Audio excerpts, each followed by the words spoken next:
Alô, alô, alô, alô, alô, alô. Com vocês, José.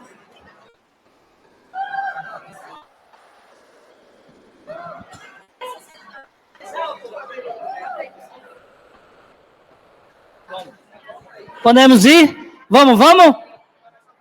Sim ou não? Vocês estão ouvindo aí no fundo? Levanta a mão. Aê, levanta a mão. Aê.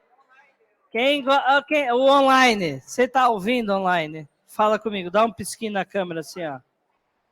Oi? Fala um oi aí online. Online no chat. Manda um oi. É só abrir no celular, né? Tu sabe isso, né? Tu sabe, né? Fala pra ele que é só abrir no celular. É que, Dani, é aniversário dele. Ele tá cansado. Olha a cara de panda que ele tem, ó. Fugido do zoológico. Vamos falar de galera que tá aí nesse vucu-vucu, nessa baguncinha do Expo. Agora é hora do hype. É o assunto que todo mundo quer ouvir. Inteligência artificial. Faltou, sabe o quê? Aqui, ó. Não importa. Não importa o resultado, é só pelo buzzword. Você devia pôr aqui, ó.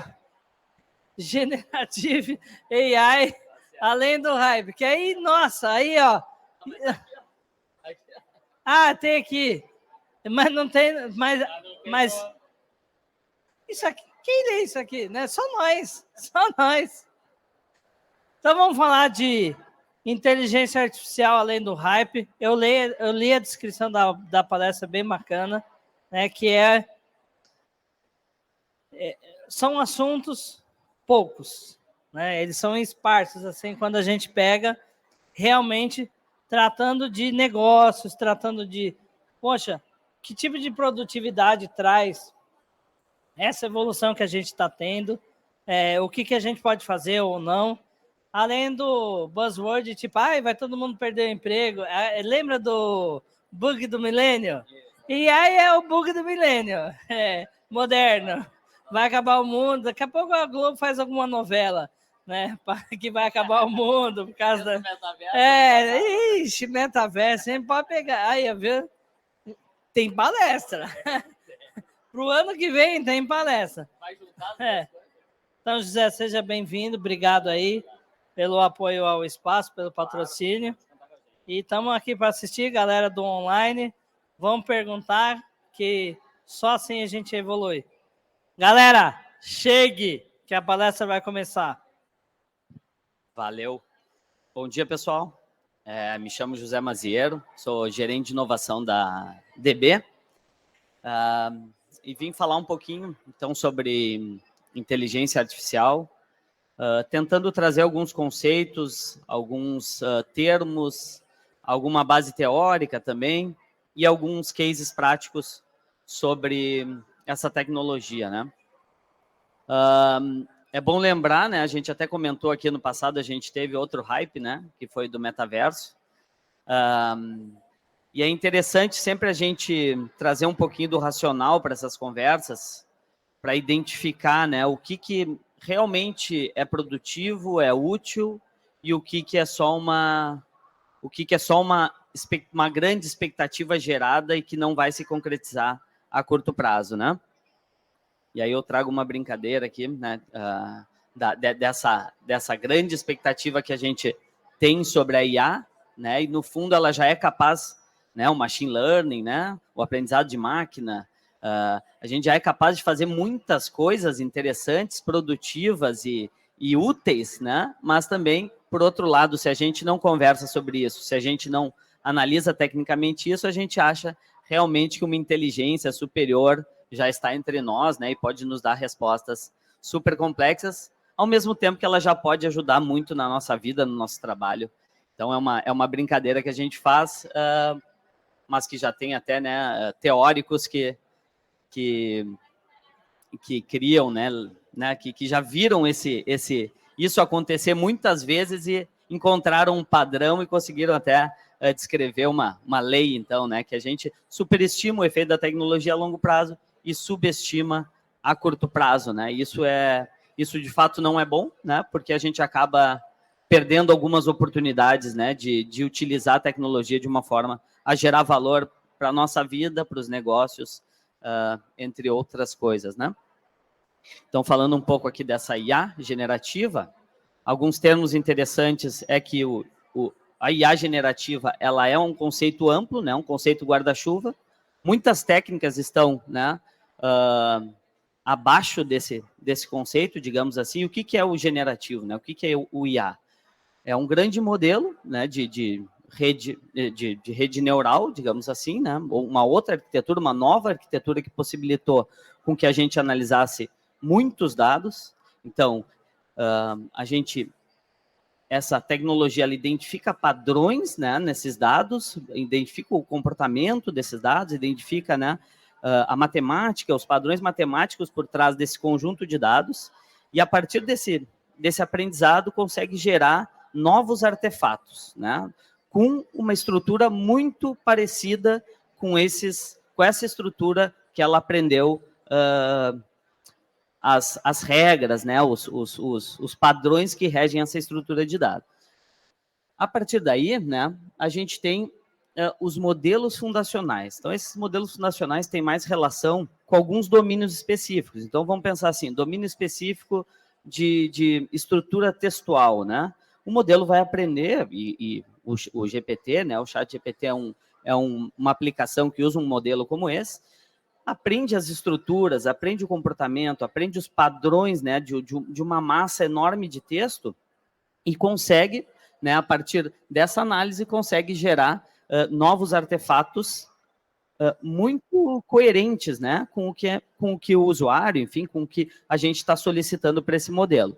Então, isso seria um modelo fundacional de texto, assim como a gente pode ter modelos que aprendem outros padrões, né, como modelo fundacional de áudio, modelo fundacional de imagem, modelo fundacional de estrutura molecular, enfim, tudo que a gente tem, uma grande massa de dados em que o modelo possa aprender como funciona essa estrutura, claro, com um esforço computacional enorme,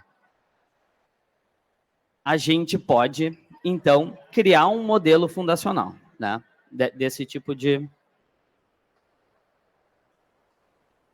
Então, um dos exemplos seria o modelo fundacional de texto, e aí a gente chama esse tipo de modelo de grande modelo de linguagem, ou grande modelo linguístico, que são as LLMs, né, os Large Language Models, que é o Large Language Model que a gente mais conhece, é o GPT, né, e o GPT, esse grande modelo fundacional de texto, ele está por trás de um produto muito famoso, né, que é o ChatGPT, que é um produto, né, é uma interface com a qual, né, de muito sucesso, né, um sucesso repentino e super rápido, que é uma interface com a qual a gente se relaciona, né, com esse grande modelo de linguagem que é o GPT, que está lá na infraestrutura da empresa dona do ChatGPT.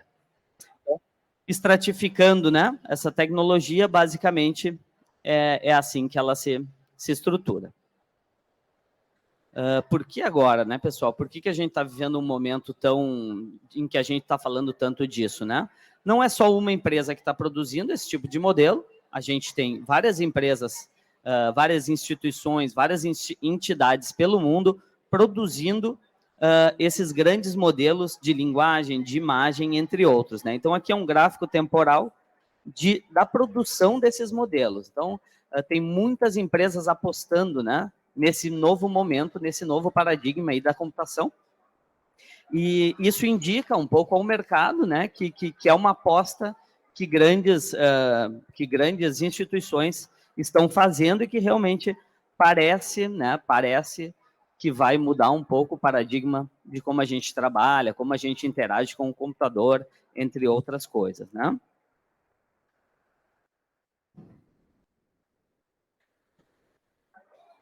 Parou aqui, parou o passador.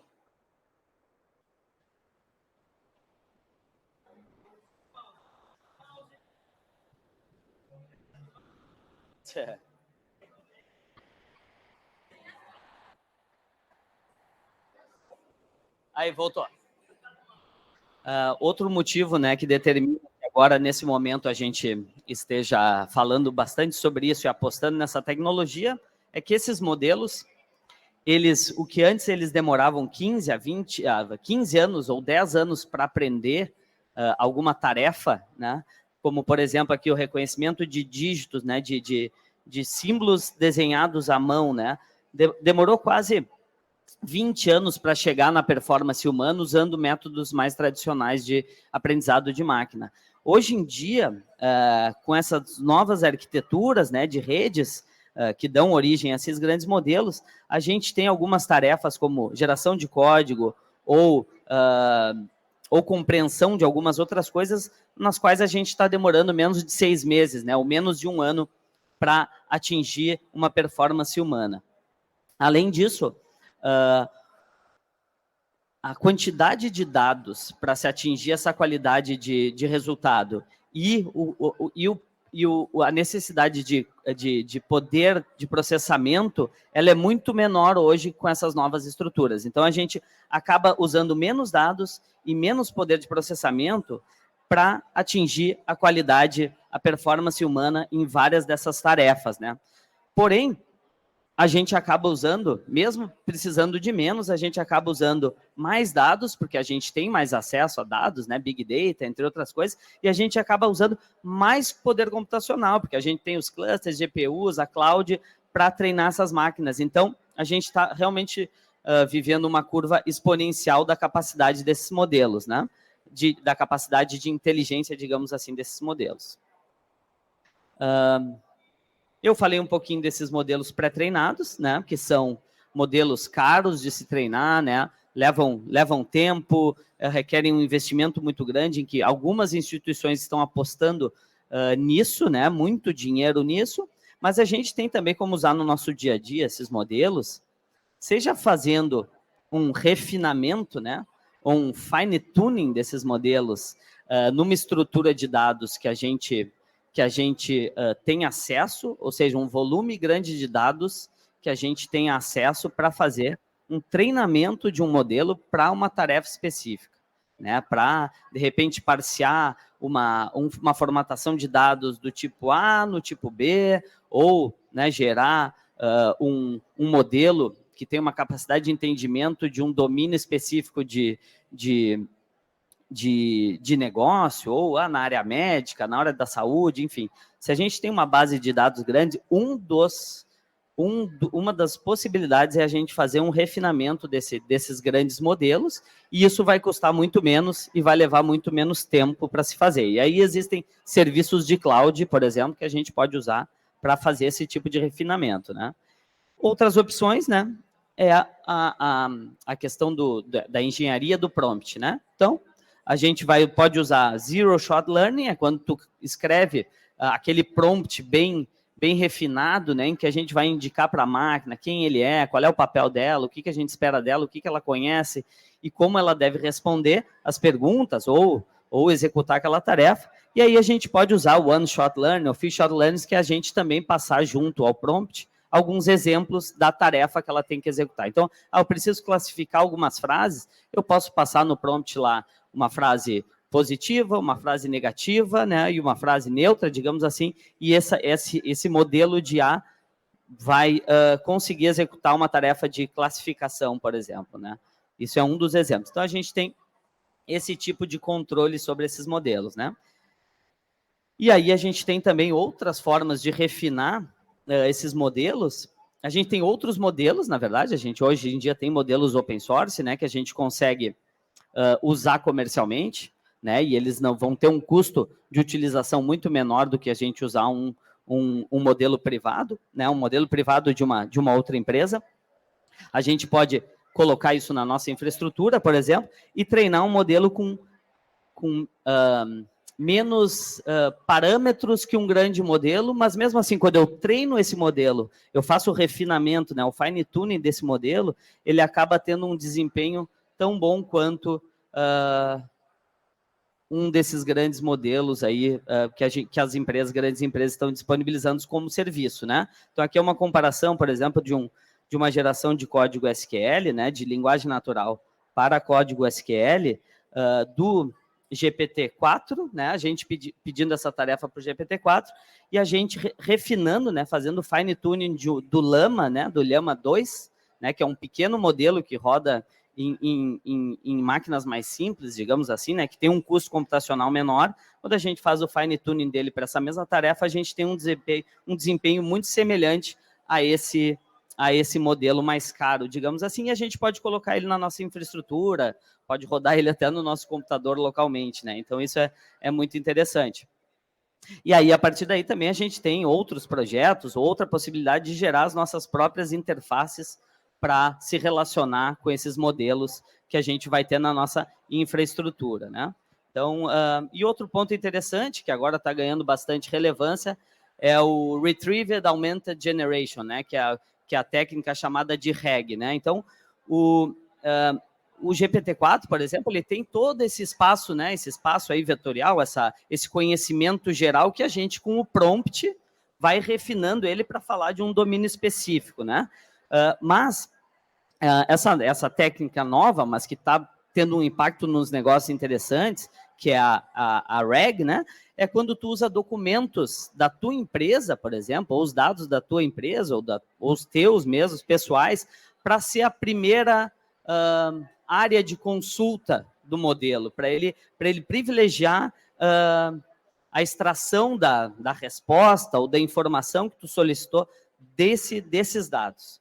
Então, né, ele vai ficar mais especializado nesse domínio, onde ele tem, primeiramente, o acesso a esses dados mais limitados, o que delimita, né, a base de conhecimento dele, de certa forma. Ele vai continuar usando aquela lógica toda que ele aprendeu com um grande volume, mas ele vai buscar as informações nessa base menor, digamos assim, ou mais apropriada para aquele assunto.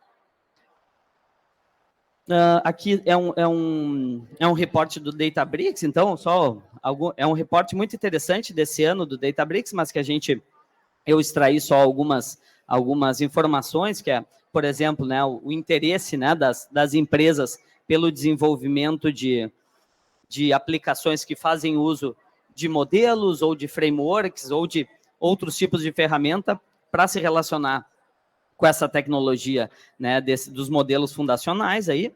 Então, a gente realmente tem um interesse crescente a partir do final do ano passado, né, e aqui até o Dolly é um modelo, né, comercial do Databricks, que pode ser usado em projetos. E aqui alguns segmentos de negócio, né, em que nesse recorte do Databricks eles identificaram que para BI, né, está sendo muito usado para extração de relatórios em dados corporativos, por exemplo, está sendo muito usado e realmente a gente vê Claro, tudo a gente tem que cuidar com as métricas e com a forma de avaliação que a gente vai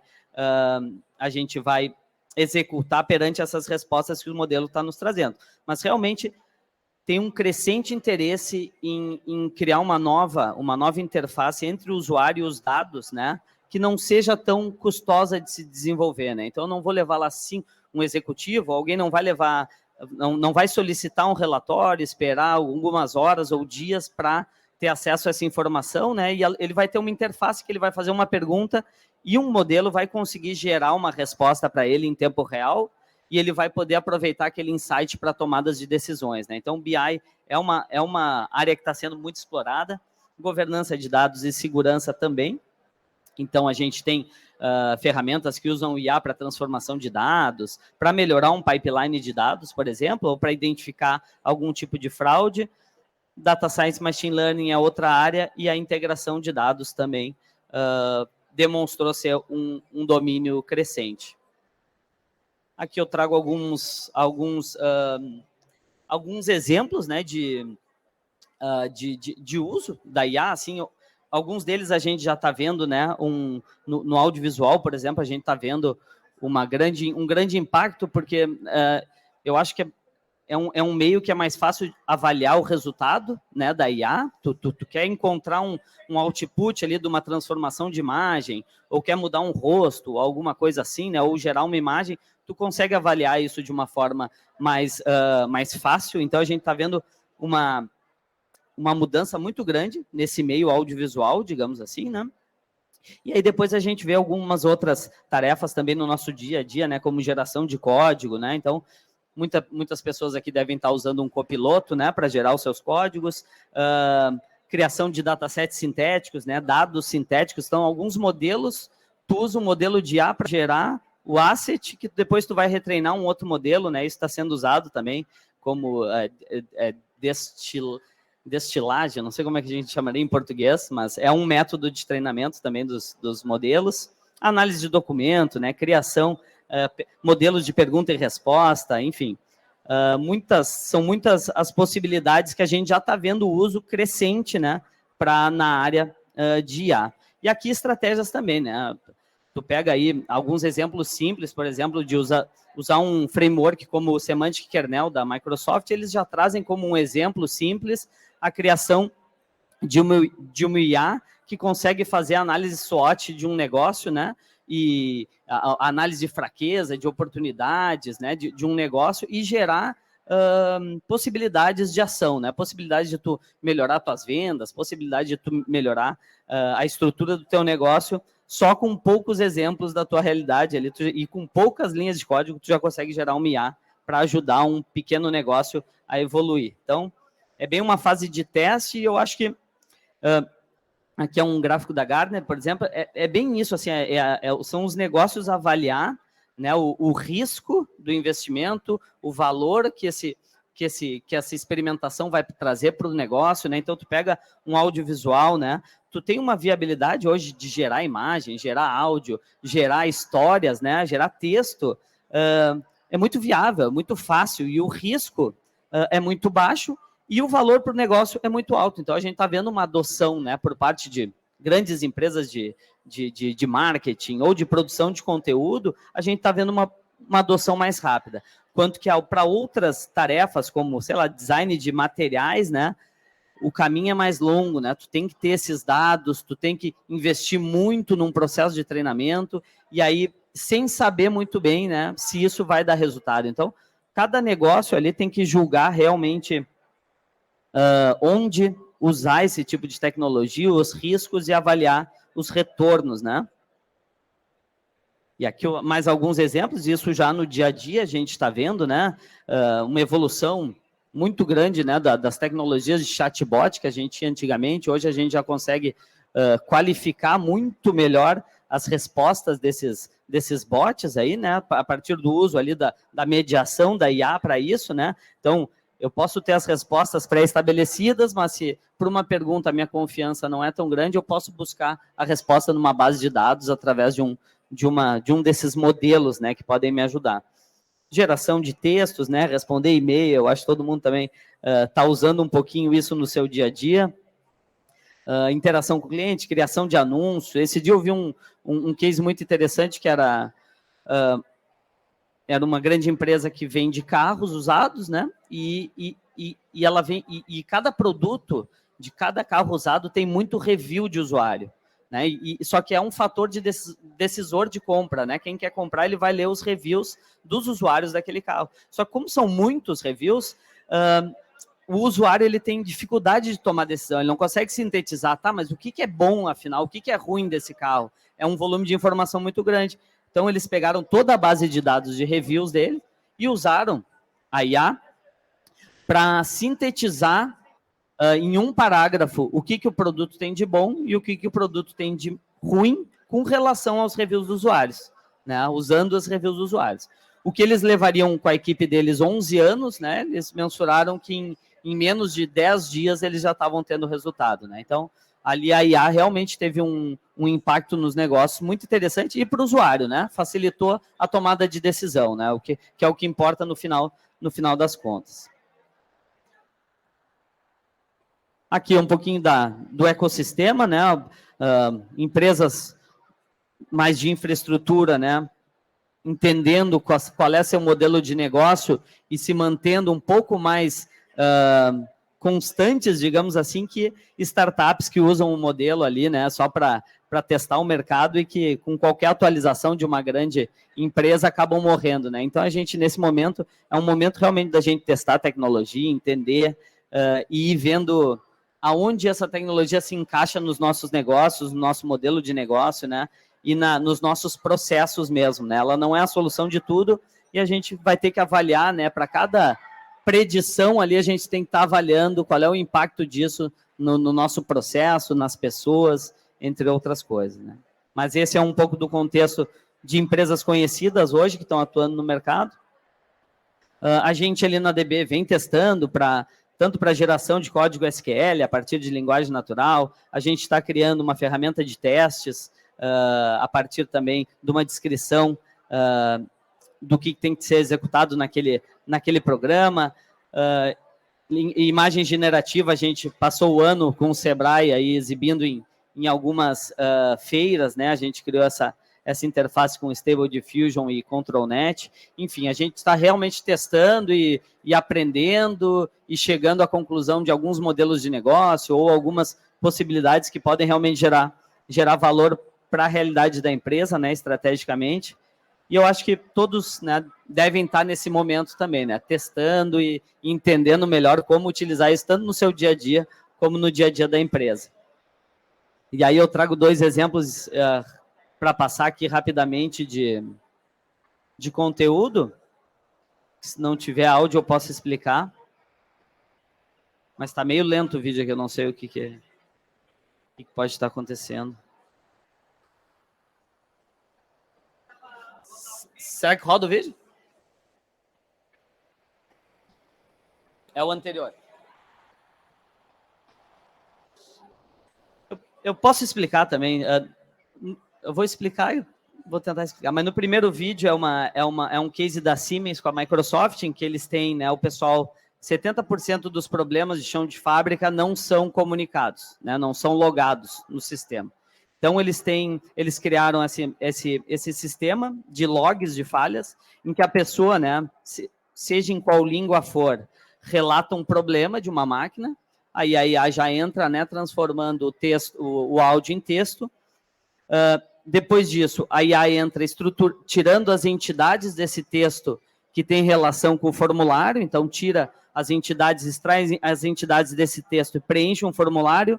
Depois a IA entra também identificando, né, qual o possível problema. Depois a IA entra sugerindo ao desenvolvedor, né, que está lá do outro lado do mundo, qual é a possível solução. E depois a IA entra também como copiloto ali, orientando o desenvolvedor né, qual seria o código ali para solucionar aquele problema e retorna esse update lá para o firmware da máquina e solucionou o problema, né, sem barreira de línguas, facilitando que o usuário logasse o problema. Enfim, a IA entrou em cada um desses pontos e foi ajudando na solução do problema.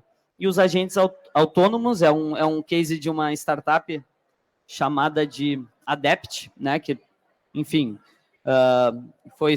ganhou muito investimento no início desse ano, em que esse modelo ele sabe navegar na internet, né? Então, por mais que ele não tenha sido treinado em algum site, ele sabe, aqui nesse exemplo a pessoa pede, eu quero um imóvel com 2 quartos em tal lugar, né?